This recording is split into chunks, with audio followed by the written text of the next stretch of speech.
settling into their rooms and waving to everybody. It's so great to see everyone. Welcome everybody to our WICT Heartland Touchstones Summit. My name is Andy Bledsoe. I'm the president of the WICT Heartland Chapter, and we are so very glad to have you all with us today.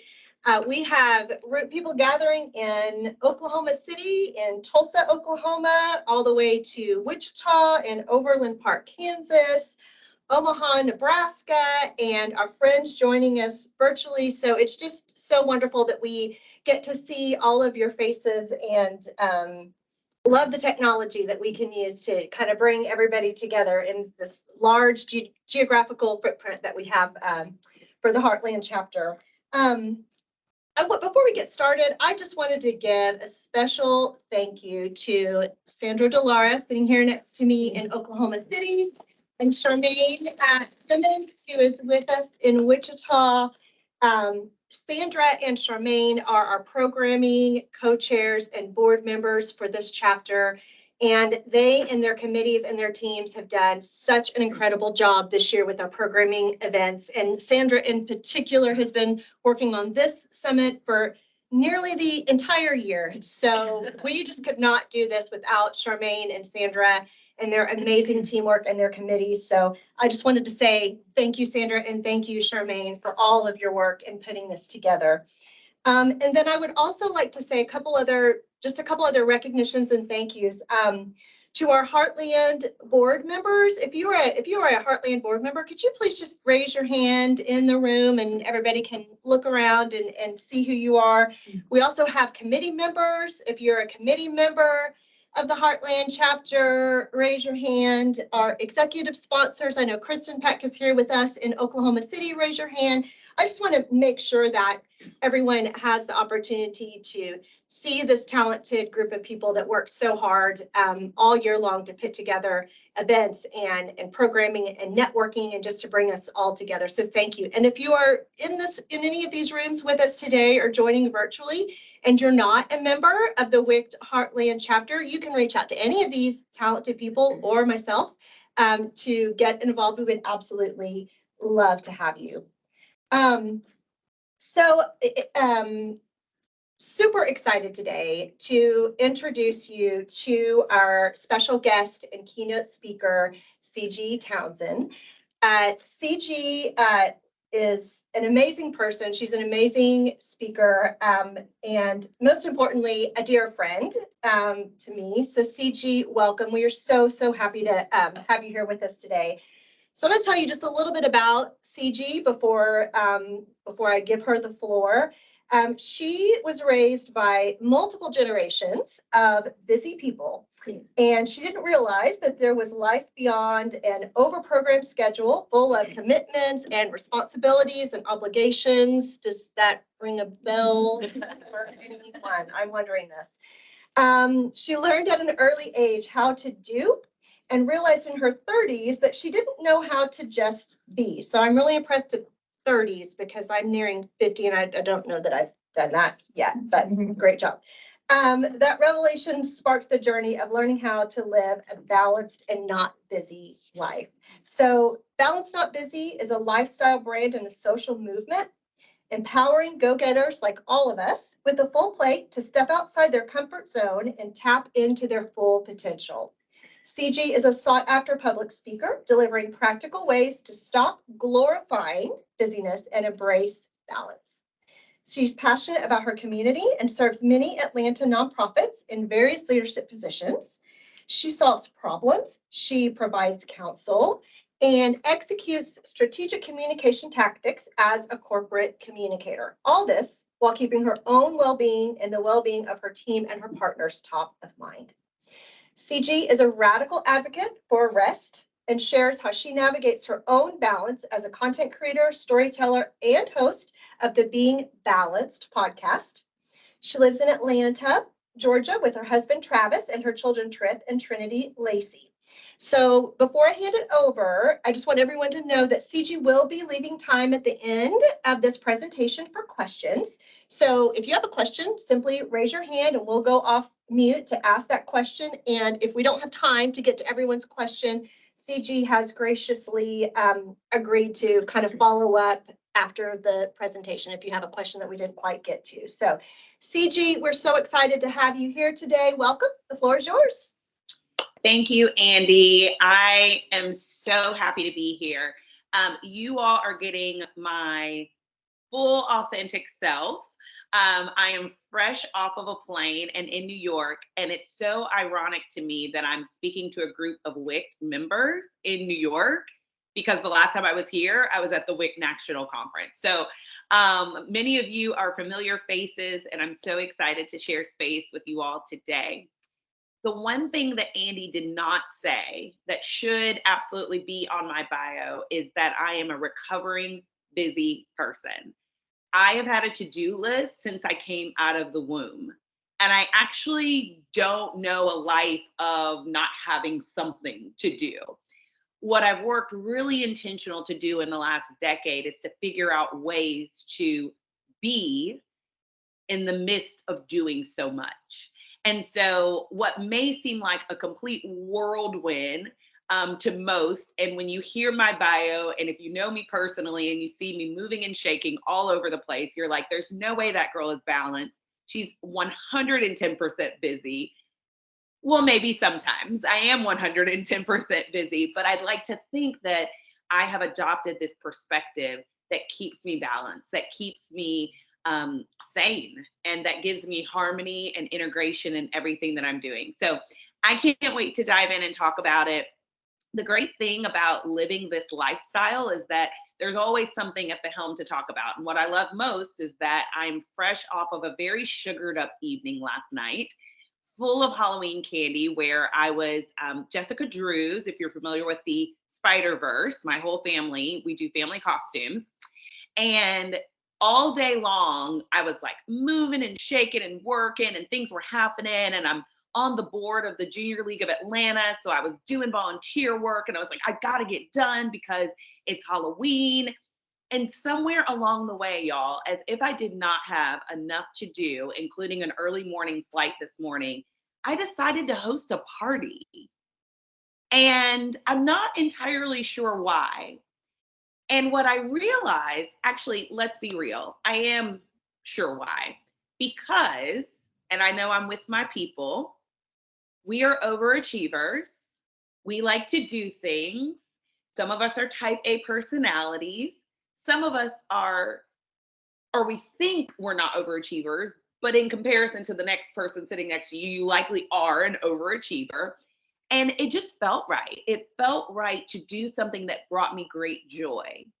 And there was a time in my life where I was so busy and so inundated by emails and the conference calls and just the hustle and bustle of the to-do list that it would have just made me go into a swirl of anxiety to think that I could also pull off a party. I had no party supplies. I don't even think my house was clean. It's just everything. Everything was not how it was supposed to be. But I share this with you because being balanced made me realize that pursuing that opportunity to bring me joy was actually better than getting flustered by what could potentially be a busy situation. Why, by what could be a burden. I used to be weighed down by all these things that I just had to do day in and day out. Instead, I went to Pinterest. I found an easy thing to make.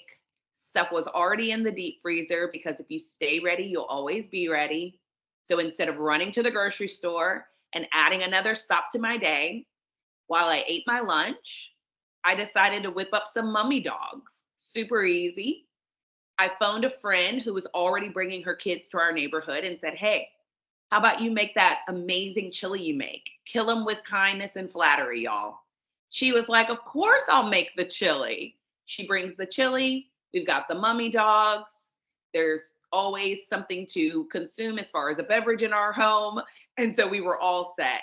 And the night ended on such a high note And I was so happy and my cup was so full. And the whole time everyone was like, "Don't you have a 6 a.m. flight in the morning?" And I was like, "I do, but this is the joy giver. This is what makes me so happy." And oftentimes we get so busy with all the other things that we forget to do the things that make us happy. But here's the deal. I'm not here to give you guys unicorns and rainbows and to tell you about all the pies in the sky and all the ways that you can get joy and happiness. That's lovely. And there are lots of people that do that every day. And I'm sure I could even send you to some folks on Instagram that are doing it really well. What I want to talk about today is the proactive prevention of burnout. And last night, I was on the cusp of burnout. Yesterday, I was on the cusp of burnout. We're talking long work days that leading up to it, long weekends, lots of moving pieces. The oldest kid went off to space camp today and he needed a new sleeping bag and he told me at the last minute. Just all the things were happening. But instead of having that breaking point of burnout, it's the tools that I have in the toolbox that allow me to do it all. And I know there are a lot of people and places and things out there that say, don't try to do it all. And I actually beg to differ. Do all of the things that matter most to you. Prioritize them, hold them sacred, believe that you're capable of doing them and do them.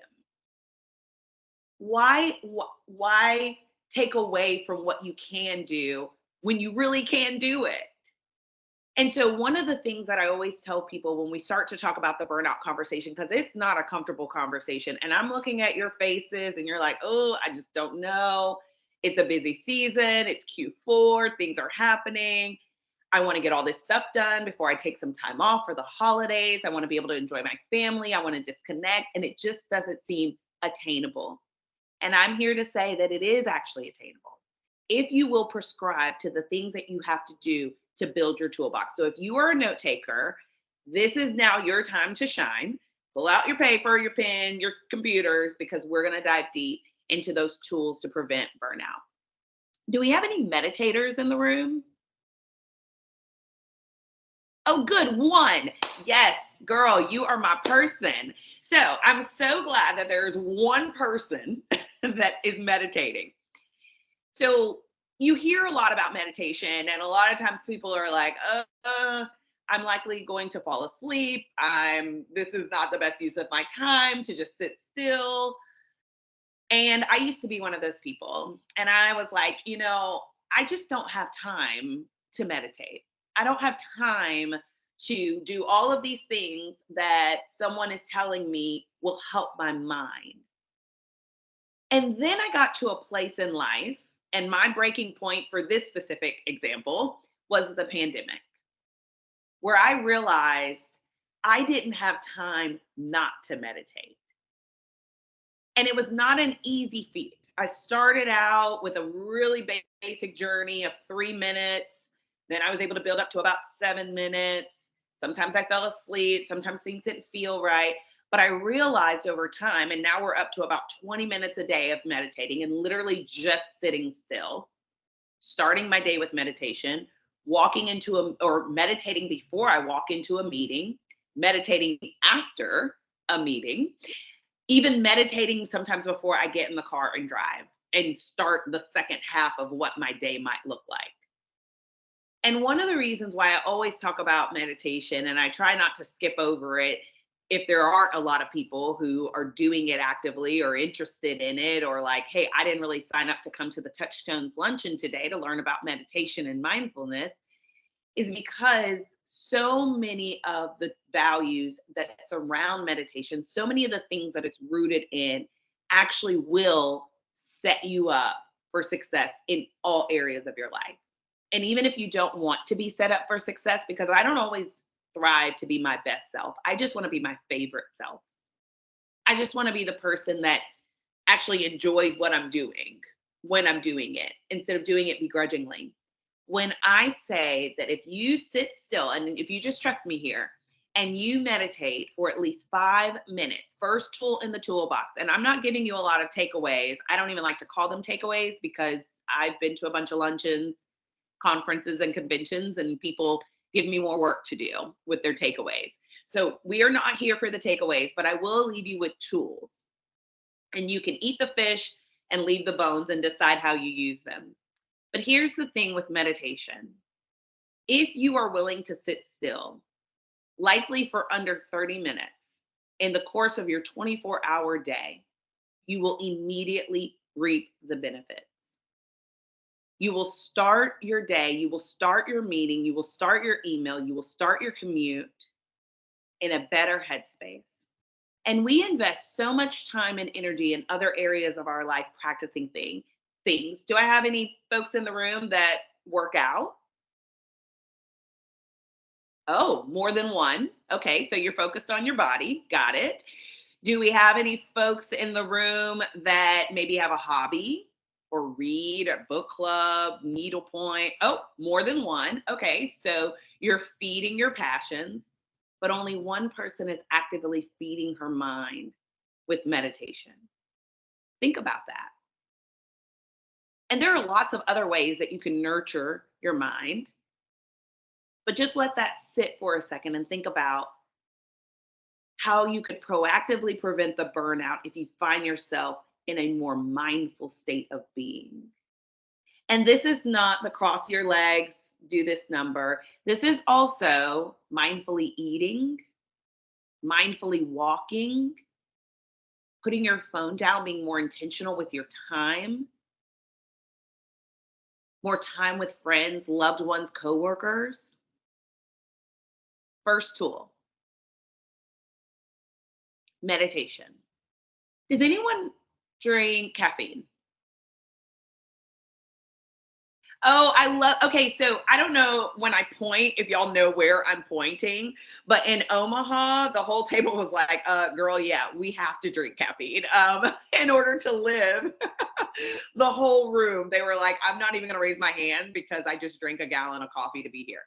So here's the thing.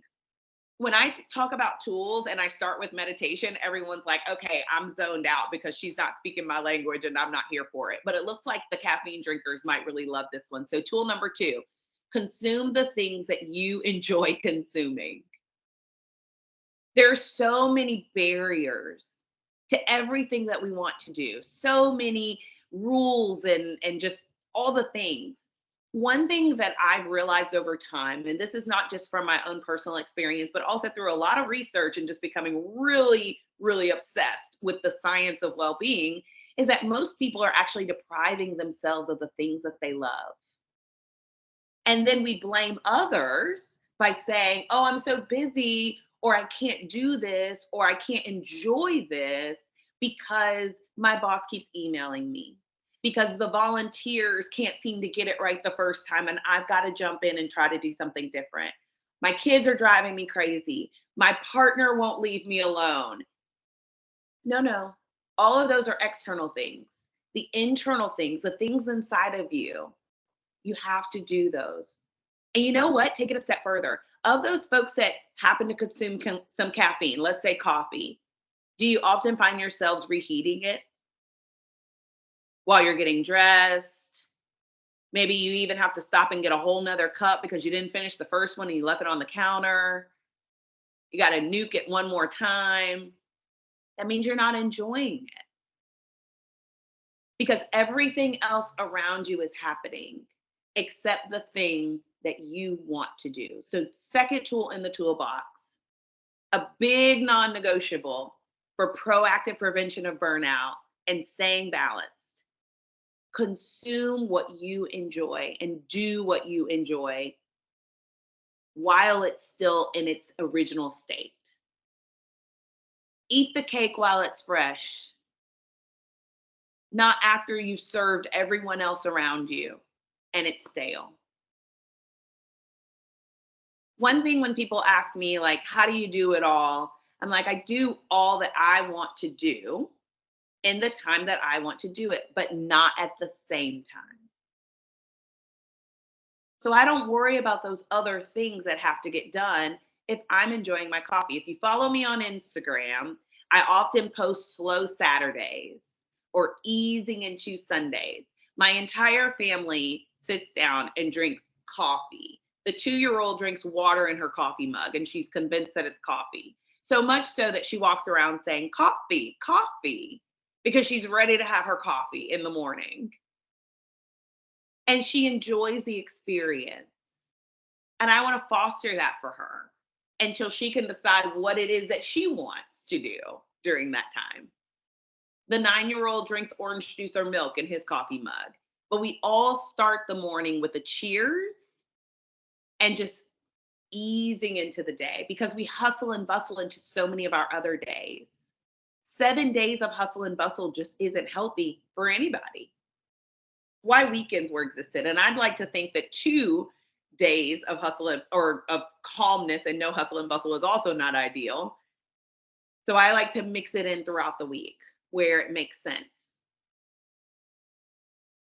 But it's all about being able to do the things that you want to do. Third tool in the toolbox. Because even though Andy said that we're only going to have a little bit of time for questions, I get so jazzed and juiced up from all the questions that other people have. So I can't wait for that part. So I'm going to give you another tool in the toolbox and then kind of tie a bow on this talking at, and let's have a conversation. Another tool in the toolbox. How many folks feel like they're always available? Whether it's, I've got to answer this email all right away. I've got to pick up my phone. The text message needs to be answered right away. Oh, I'm seeing some hands. Oh, you know what I love about my Omaha friends? They're like, look, we drink all the coffee, but we don't feel very available. We're we're not always available. Okay. My eyes keep going down here to that group. They're having a great time in their room. So here's the thing about always being available. I am, like I mentioned, on the board of the Junior League of Atlanta, and a board level role, as many as you know, that are serving in other capacities in leadership that are not necessarily work related. Your volunteer unpaid work, maybe you're even voluntold. A lot of times those things cross over during the time frame when you really need to be doing something else, whether you're in the workplace or you're cooking dinner or you're going to a Saturday football game. And there are other board members that have opted to put an out of office on their email. And they're like, that solves for it. I am not available, so I'm just going to make sure that on my volunteer-based email, people know I'm not available. Well, here's where I have a little bit of pause with that. If you're out of office on your volunteer email address, places you away more than you're there, what's the purpose of serving? Why not just know for you, your own boundary? I'm going to reply to emails within 48 hours because here's the thing, no one actually expects you to reply right away unless it's indicated. And if they don't indicate it, that's a learning curve we all need to adjust to. But when I receive a text message, everyone who texts me knows it's likely you'll get a response in 30 minutes or 30 days. There's really nothing in between. I got nothing. Either I'm dialed in and I'm paying attention, or I am doing something else. And I will do my best to get to it. But I'm not always available. There's really no sense of urgency to me to be there in any capacity for anyone unless it's an emergency. And where the lines are blurred in our society with smartphones and access and all of these things is that everything has become an emergency. Everything is being defined as a sense of urgency. So we're always all on. And when people come up to me and say, well, how do you disconnect? What about when it is time to put the out of office on? I already know mentally that I have to disconnect in order to reconnect when I return. If I don't fully disconnect, I won't be my favorite version of myself. And that's how I want to show up. That's how I want to show up in the world. So sometimes that even means in parenthood. And that's where people really look at me and they're like, okay, I was following you until you told me that you disconnect from parenthood. And if you've ever heard me speak before, I often talk about the 4 burner theory. Has anybody ever heard of the 4 burner theory? Oh, I love it. There's always one, and I'm looking at my squares, and I love I love that I can see that there's always one of my people in the room. But if you've ever heard me speak about the four burner theory, it's actually a concept that was coined by James Clear, the author of Atomic Habits. So note takers, write that book down. That's one that you want to add to your list if you haven't read before. And James did a really great job of explaining how it works. You have these four burners, you have your different areas of life that mean the most to you, and then you adjust the temperature depending on whatever life season you're in. So if and burners as in your kitchen burners. So one burner over here might be your general well-being. So your workouts, you're eating well, you're meditating. Over here is your family. And so not just your immediate family and those in your household, but maybe you're caring for an elderly parent, or maybe you have cousins that you help support. And then down here we have, and they're in no particular order, but down here you may have work. And this is your paid work, your volunteer work, anything that you're doing that you're using your time, talent, and treasure. And then over here, you may have your family, or your friends. Forgive me, families up here, friends. So your girlfriends, your couple's friends, whatever, whoever falls into that bucket, your sorority sisters, etc. And the thing about each of those burners is that you have to adjust the temperature. So there may be times in your life where your work burner is on high, and you are on a project, you are on deadline, things are happening, and you may need to turn your friend burner to simmer. And you're not available for happy hour. You're not available to go to the sorority community, alumni project, or the fraternity alumni project. Whatever the case may be, you're adjusting them. But where James doesn't explain is where I fill in the gap from a balance, not busy perspective. And a way to prevent burnout is how to turn those up and down, because I found that that's actually the hardest part. So I shared with you all that I'm fresh off a burn and I'm in New York. Guess which burner is turned down to simmer? You're all on mute. I can't hear a word. So I'll just go with your mouths moving. I love it. All right. So I'm sure someone out there maybe said family. If you didn't, that's the one. So my family burner is on simmer. So when people are like, how do you do that? Aren't you a mom regardless? Aren't you a wife regardless, a daughter, a sister, etc.? Yeah. But if something comes in that requires an action item while my family simmer is on down, I know that my husband's got it. And not just that I know he's got it, I trust that he's got it. And I give myself permission to be all in where I am right now. So if an email came in right now that said it's time to schedule the parent teacher conference, we have a shared family calendar. He doesn't actually need to reach out to me to find out when I might be available to join him for the parent teacher conference. And I don't need to worry myself about that email because the simmer is down, or the temperature is down to simmer. So when people are like, well, how do you do that? How do you not worry about it? They start throwing out all these like guilt questions. Aren't you guilty? Don't you feel bad? Isn't this a bad thing? No, not. And that's it. It's moving and shaking and doing things how you need to do it. It's disconnecting from the things that don't need your immediate attention so you can be connected to the most pressing things. It's being able to define what those most pressing things are. It's giving yourself permission to be a human being and not a human doing. So here's what I'll say, and this is my passionate plea to you all. If there is not one thing that you picked up today, that's okay, because this is a journey, this is a practice, this is something day in and day out you're showing up to do. And I've been doing it for almost a decade. So for me, it becomes very natural, the practice of balance. There are very few things that create a swirl for me. And even when they do, I pause and I go back to the tools in the toolbox. I go have a warm beverage while it's still warm. I make that a priority. I stop and meditate. I take a look at my burners and say, and determine which one needs to go up or down.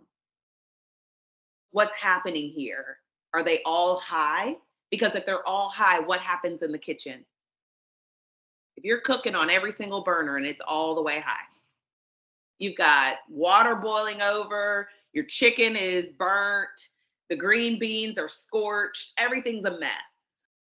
And that's how we're living our lives, with every single thing having the same weight, having the same level of importance. Everything's on high. And so everything's in a disarray. The kitchen is hot, y'all, and it's uncomfortable. And so when I start to feel that, I know myself. I know when I get a little snappy in an email, anybody been there?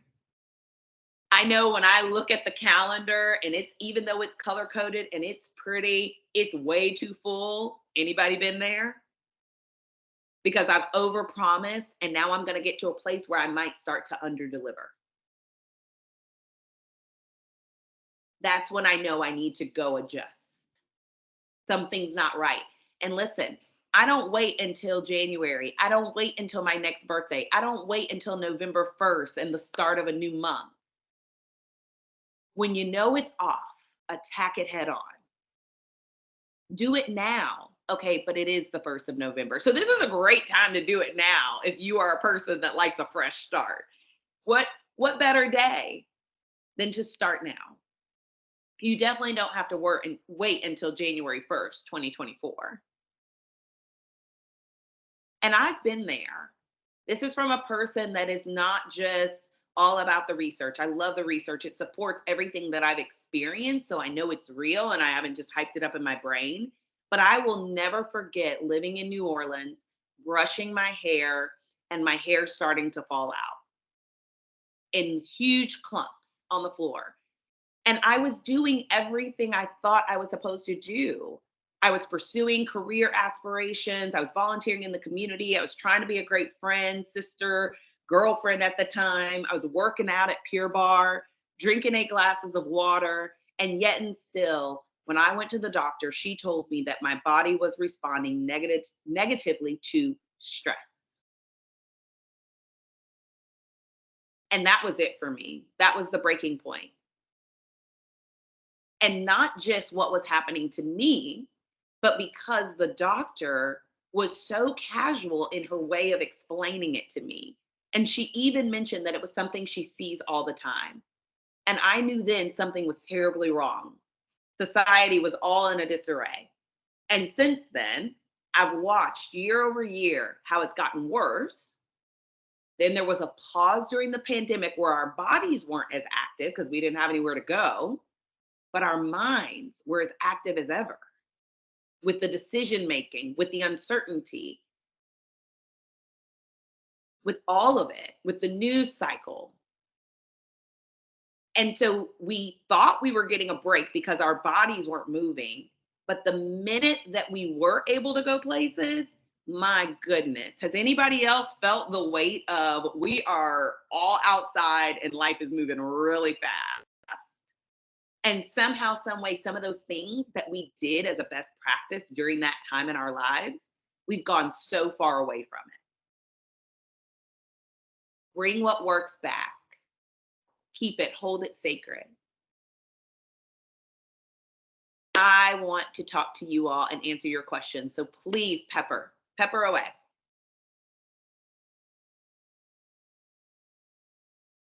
You're still on mute. We have a question in Oklahoma City. Okay. So Ciji, we work together a lot, so I see you in your daily, and what I love about what you say is that I see you practice it on the daily. For me, I am still in the kind of mode of, I just want to make sure that I'm responsive to everything, especially in a role that I've been in just a little bit over a year now. I just want to make sure I'm responding to everyone and that people don't think I'm like falling behind or, something like that. So when you were making that transition for yourself from being super responsive to like, okay, hold on, some of these things can wait. Was there something that you kind of employed with yourself or with your partners to kind of level set in a way, or like how did you take that first step, I guess is my question. There were a couple of first steps because what I realized was the first thing I did wasn't the best thing necessarily in that situation. So I had to give myself a lot of grace and take a step back and say, okay, let's try something else. So that's the first thing I will say about everyone with the first step, right? Don't get so attached to, I'm going to make the first step because the first step may not be what works. And you have to make another first step. And then, I'll tell you very tactically, because that is also how my brain thinks. The conversation with other people, and not just in the workplace, but in life, around ways of working, ways of interacting with each other is really important. I used to work for a company where most of the emails that were sent came over the weekend. And I didn't really necessarily want to work on the weekend. I didn't know that that's what I had signed up for, but that just seemed like when everyone was sending it. Now, the only way that I knew that, number one, was because I was checking my work phone over the weekend. So even though I didn't want to, I tempted myself. I stayed connected even when I knew I shouldn't.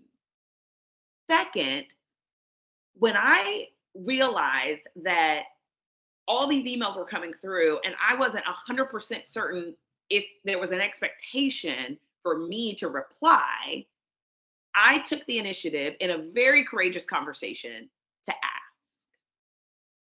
I said, hey, I've noticed an influx of emails that come in, usually Saturday mornings. Are you looking for a response during that time if there isn't a deadline attached? Or, am I missing it? Just help. I want to work really well together. So let me know what the preference is. And the response was absolutely not. I'm in meetings all week, all day. The only time I can get to my emails are Saturday morning.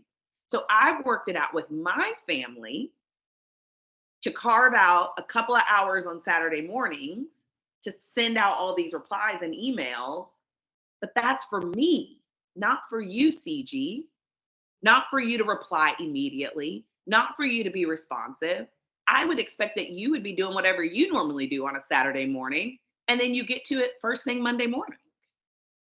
But at least then I know it's off my plate. And I was like, wow, light bulb moment.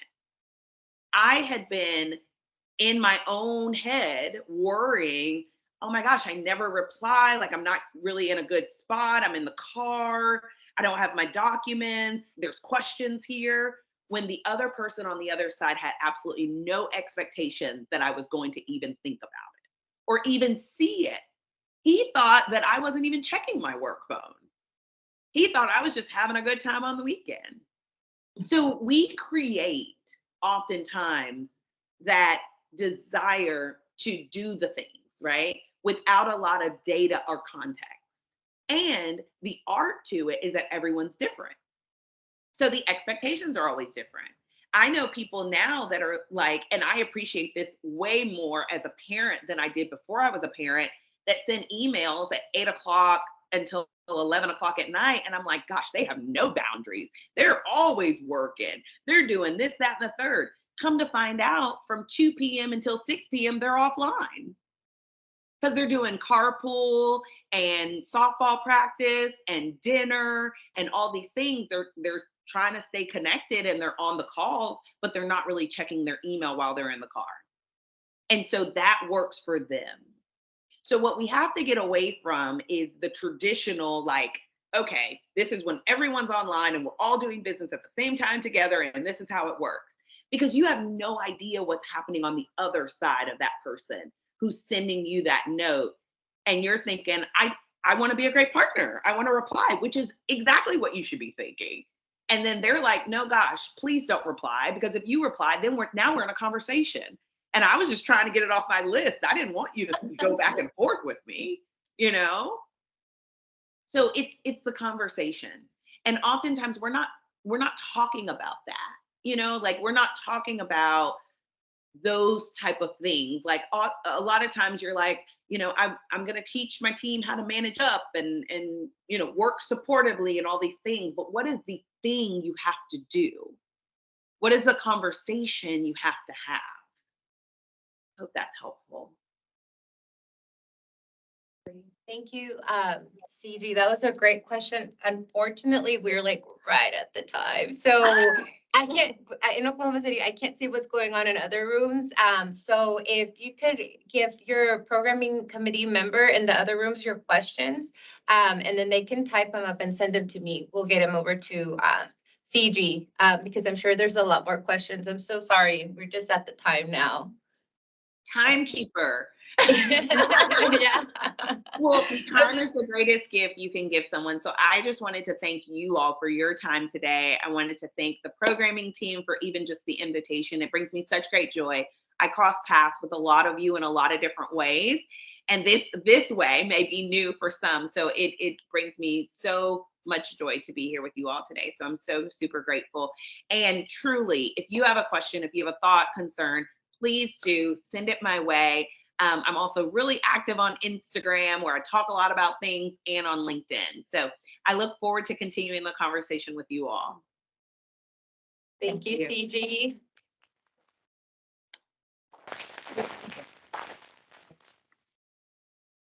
All right, I think I'm gonna take over for just a quick second. And again, CG's amazing. I've had an opportunity to see her speak at the national conference. And one of the visuals that I'll give you that was such a fun takeaway, and she has it as part of her full speech that she gives, but it's the image of Miss Doubtfire. We've all seen Mrs. Doubtfire, I think, and when Mrs. Doubtfire's in the kitchen trying to cater in the dinner and got all the burners on and like trying to do all the things, and then before you know it, he catches on fire because it's so hot. And I just think about that so much now that I've seen that visual of, man, when I'm feeling really stressed out and overwhelmed, I feel like I'm Mrs. Doubtfire on fire.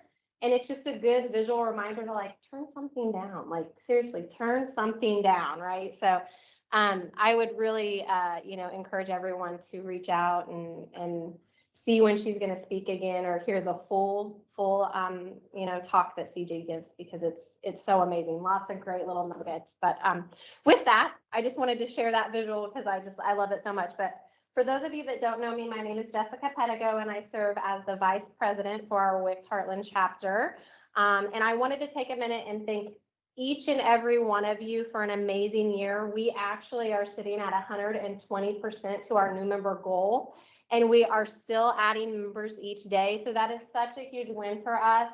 And really, it's just a true testament to all of the amazing programming that our teams have put out this year. And just as a little reminder, if you weren't a part of any of these, they were fantastic, but we brought leading experts in the field of AI for some discussions.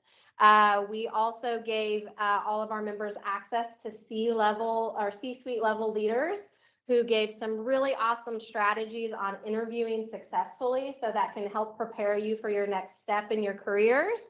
For those that felt overdeveloped and underpromoted, we found a TV personality and celebrity coach to come in and talk to those individuals. And then obviously we celebrated our Women's History Month with our She Leads panel. All of this on top of the wonderful programming opportunities that the WIC network puts out as well.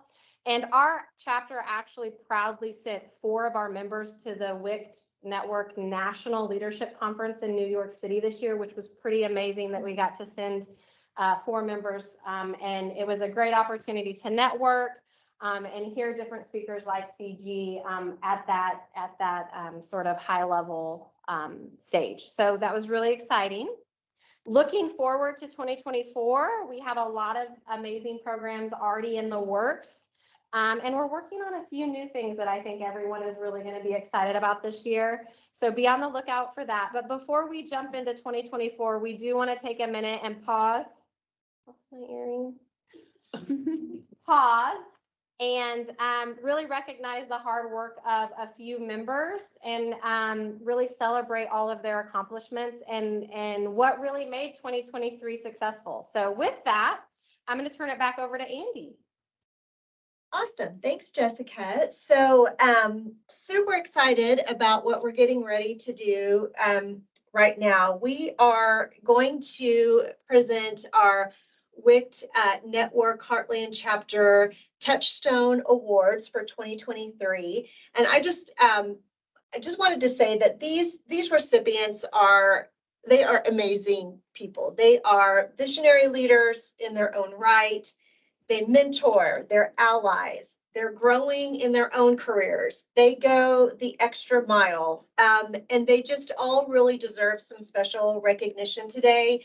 When we put out the call for nominations, we had nominations coming in from, all across our footprint. And the people that we are recognizing today, some really, really great nominations, but those that we are recognizing today were just truly standouts in what they do and how they serve the community and how they serve others. So I'm going to introduce our award presenters today. So our award presenters represent our WICT Network Heartland Executive Board. So this executive board leads us throughout the year. They give us advice, guidance, help us out when we, have more strategic decisions to make. We meet with them several times throughout the year, and we just we can't thank them enough for their time and their guidance in helping us. So just a quick couple of notes. So Ann Harris is in Omaha, and she serves as our Heartland chapter advisor. We have Terry Rice, who is in Wichita. She is our past president. And then our executive board members include Kim Rowell, who is in Omaha, Jennifer Shipley, who I believe is in Wichita, Robin Woods, who's in Overland Park, and then Kristen Peck, who is here with us in Oklahoma City. So thank you all, executive sponsors, for everything you do, for joining us today. And I am going to turn it over to Ann Harris to present our first award. Really quickly, I'm so sorry. We have a special guest, and Colleen Jennison is hijacking our meeting. I hijacked the meeting so that Colleen Langer could say hello. Good to see you. Lots of familiar faces. How's everybody's familiar faces on the screen too? Well, we are doing our WICT Heartland Touchstones Awards. I love this. We'll continue on. It's all her idea. It's all her idea. But congratulations to all the winners. Yes, Right thank on. you. Exciting. Good. All right. So let me hijack. Okay. Bye, Colleen. Bye, Colleen. Thank you. So sorry. Well, she should have stayed because the first award is in that room. So will Kara Haynes McGriff please stand? Love to see where you are. There she is. Yes. I'm really excited to recognize Kara as the 2023 WICT Heartland Emerging Leader. This award recognizes Kara's potential to be an influential leader within our organization and really the entire industry. As part of our Heartland Marketing and Communications Committee, Kara takes the lead in putting communication plans for each of our many chapter events. There have been a lot this year. Kara also participates on the board for Make-A-Wish Wichita, and she is also a member of the Cox's Inclusion, Diversity, and Equity chapter. Congratulations, Kara, on your award. Yeah.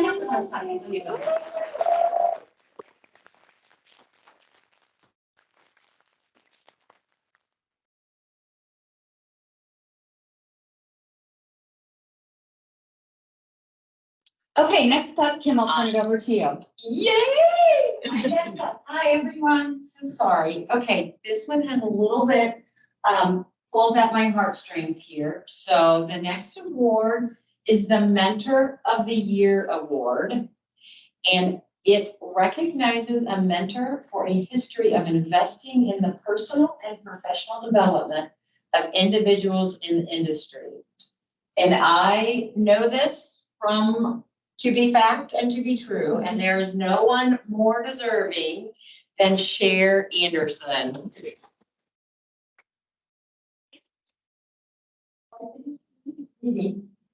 Cher is an amazing mentor and coach. She listens and provides guidance that's insightful and can absolutely be implemented.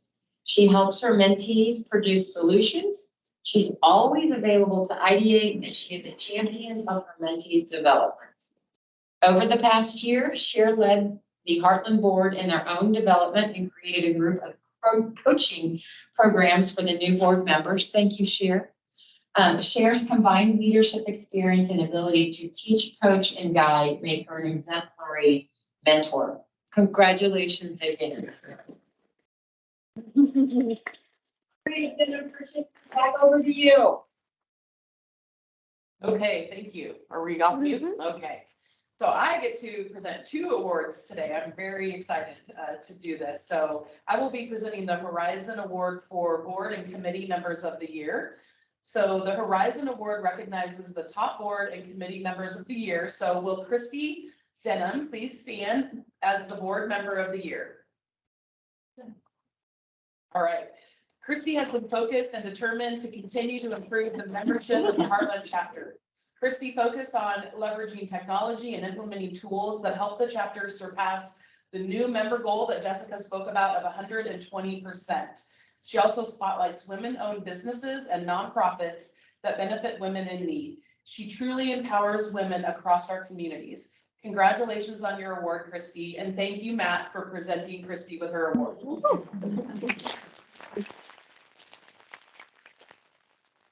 Okay, now will Nathan Leal, our Horizon Award for Committee Member of the Year, please stand.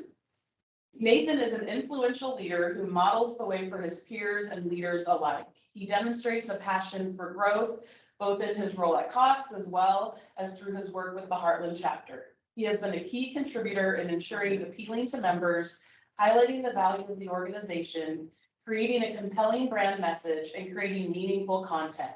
He serves as a brand ambassador and has been influential in increasing membership as well, introducing his internal colleagues to WIT. Nathan's strategic insights and leadership have been instrumental in the chapter's success. Congratulations, Nathan. Woo!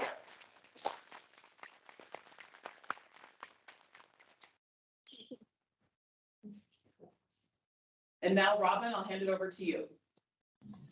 Hey, everybody. Robin Woods here. I don't think I'm on camera, and that's just fine with me. I am honored to ask Bern Brooks to please stand. I love that name.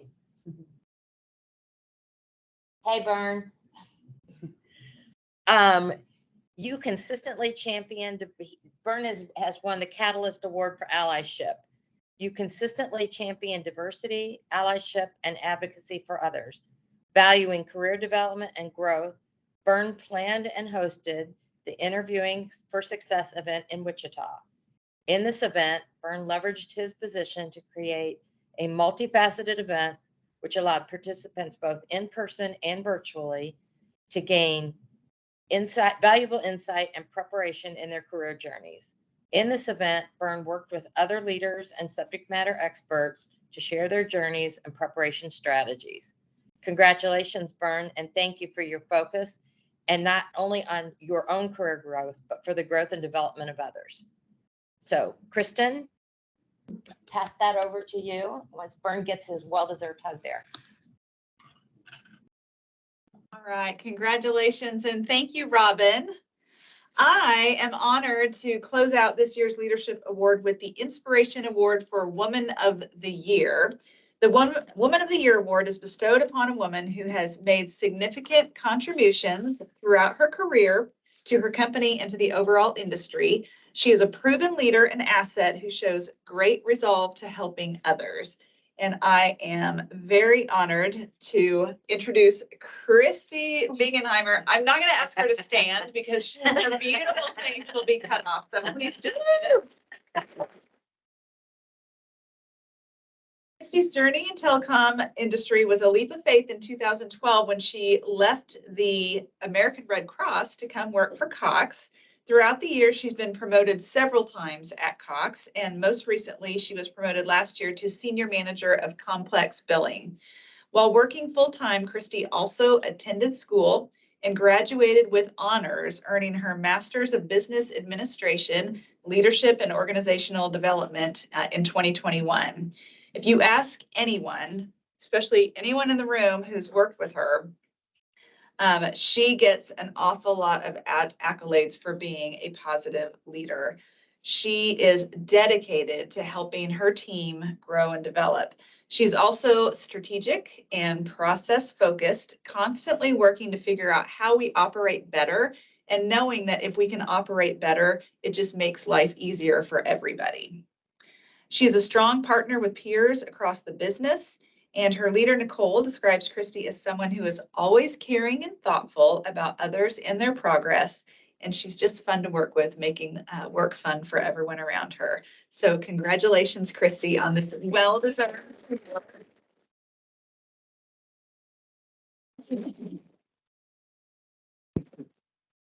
Well, congratulations to everyone today, to our winners, and thank you, Kristen, and thank you to all of our executive sponsors, our board, our committee members, everyone who just puts their time and energy into this organization.